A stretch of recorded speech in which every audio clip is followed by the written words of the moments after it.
Dear Lisa, I am a love addict and I am addicted to relationships. The last relationship I had almost killed me.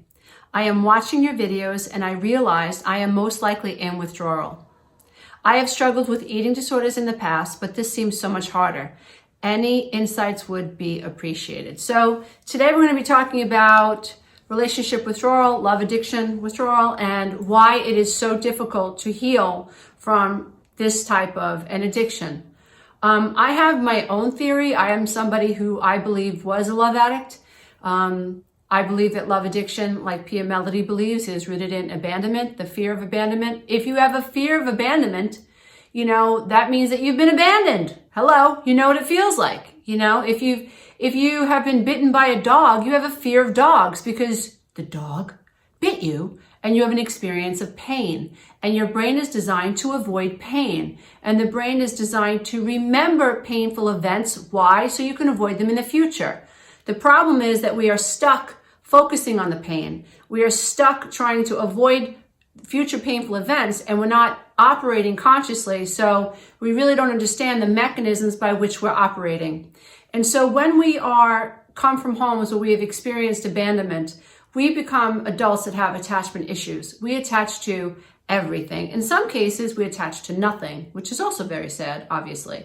But when we are people who are codependent and we have suffered from abandonment trauma and attachment trauma, that means that we haven't received this something that we needed. And this something that we needed, in my opinion, is rooted in our need to survive. So it's rooted in our innate survival mechanism.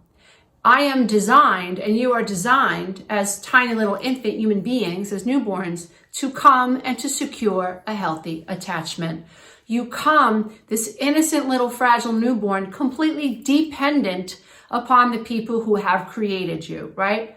And so you come into this world needing these people. Needing what? Needing to be fed, needing to be sheltered, needing to be, go to a doctor and be taken care of. But what will secure your ability long time to survive, really, which will enhance it, is being able to connect with others, right? And so when you come into this world and you experience abandonment, when you are born to a mother who for whatever reason cannot connect to you, when you are given up for adoption, when you are pushed around in foster care, when you are taken from your mother or taken from your family for any reason and separated from your family, especially, before the age of 1, where there has been this attachment break, when you are unable from the beginning, once you left your mother's womb.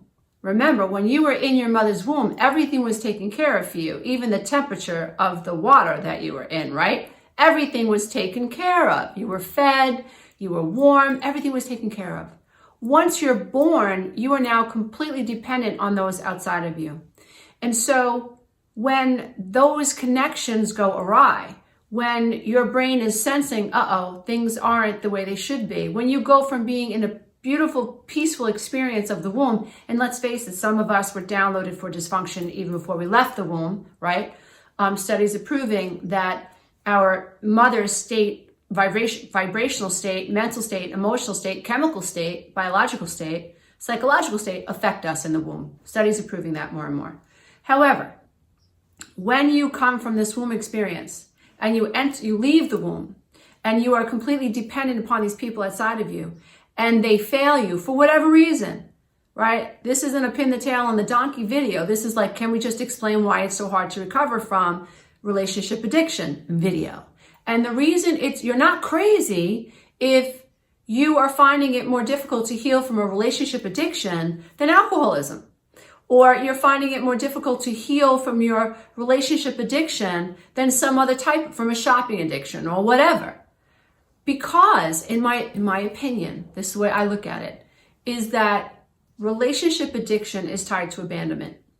And the deeper you have been abandoned, the more you will crave attachment. And so in line with all of that, when you've experienced abandonment, by the time that you're 3, and especially by the time that you're 5, by the time you've developed language, your little mind has already begun trying to understand and make sense of why mommy doesn't love me, or why daddy left me, or why mommy left me, or why is my older sister mean to me, or why is this house so cold, and why is this house so loud, and why doesn't anybody see me? Why doesn't anybody love me? Most children assume it's their fault because they're subjective and they're not objective. And all children pretty much suffer Stockholm syndrome, meaning that, we love the people who abuse us. We don't know that it's them. We think it's us.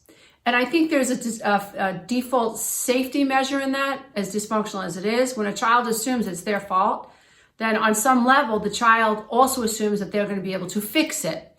So this offers the child a little bit of hope, I think, is that one day I'll fix it. But that one day I'll fix it, this fantasy that one day mommy's going to see me, that one day daddy's going to come home, or whatever the case may be, that fantasy thinking creates codependency.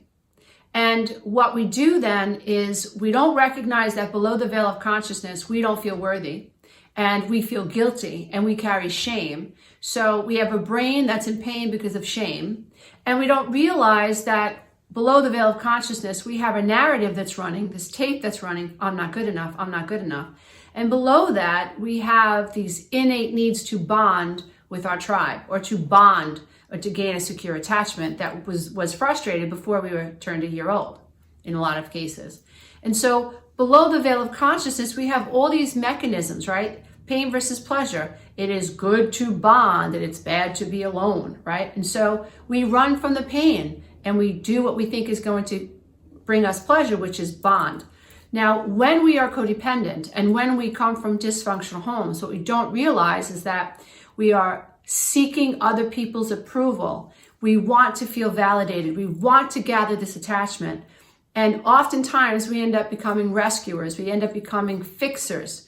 And we think, I'm not worthy for you to love me, but if I fix you and take care of you, maybe you'll see worth in me. And this creates a dynamic. Now, when we are codependent, we end up rescuing people, seeking their validation, and we end up in poor relationships, right? I know people who are in codependent relationships, they're going to die in their codependent relationships. Okay. That's their comfort zone. I was somebody that once I realized that I was in a codependent relationship, I needed to get out. I wanted my ex-husband to take the journey with me. He refused, right? So guess what? In my humble opinion, he is right back in another codependent relationship. Okay, that's fine. That's his life, and that's what he's going to do. I chose another life. But the reason it's so difficult to heal our addiction to other people is because we have suffered abandonment in childhood. And on top of that, when you suffer abandonment, you suffer shame. And when you suffer shame, you suffer from blame. You think it's your fault. And so you are wired to seek relationships. Very oftentimes you are doing nothing but recreating the patterns from childhood. So if your father was abusive, if your brother was abusive, if your mother was abusive, think about the person from your past that abused you the most and ask yourself, the people that I've dated in the past, have the people that I've dated or married, or maybe even my friends or coworkers, do they at all match or mimic the vibrations or the patterns of the people who have abused me in my past? Do I feel the same as a 50-plus-year-old female in this relationship as I did when I was 12 and dealing with my sister, or how I felt when I was, dealing with my mother and I was 6 or 7 or whatever? What you will begin to notice is that childhood patterns are repeating themselves. We have to understand that life is holographic, that our patterns will repeat. The most wonderful thing, and I'm working on my 7th book, and hopefully the manuscript will be ready soon, but the most wonderful thing about being a human being is that you have consciousness, that once you see the pattern, you can change the pattern. That's when you need a lot of help, you need a lot of support, because the subconscious mind is always trying to pull you back into old patterns. The brain likes patterns. The brain likes the familiar. That too is going to make relationship withdrawal difficult, because every cell in your being is craving a connection with this other. And this person, this other, I think it's so interesting that if you look at the word other, or if you look at the word mother, you find the word other in the word mother. And so this other very oftentimes mirrors your mother, or the way you showed up in your relationship with your mother, or how your mother showed up in the relationship with you as a child. It's so interesting. And if you're a parent, that'll sock you right between the eyes when you start thinking about your relationship with your children. Trust me, let me tell you, eating humble pie plenty of times in my life. But relationship addiction is very difficult to withdraw from. Relationship withdrawal is difficult because of all of these reasons. But I feel that the more you know about why you feel the way you feel, the easier it is to become liberated from these ideas. So you're not crazy if you've suffered from other types of addiction, but relationship addictions got you good and it's hard for you to move forward. Absolutely, absolutely, because it's tied to your survival. It's tied to what's happening in terms of pain versus pleasure. All the things that I mentioned, this is why it's so difficult.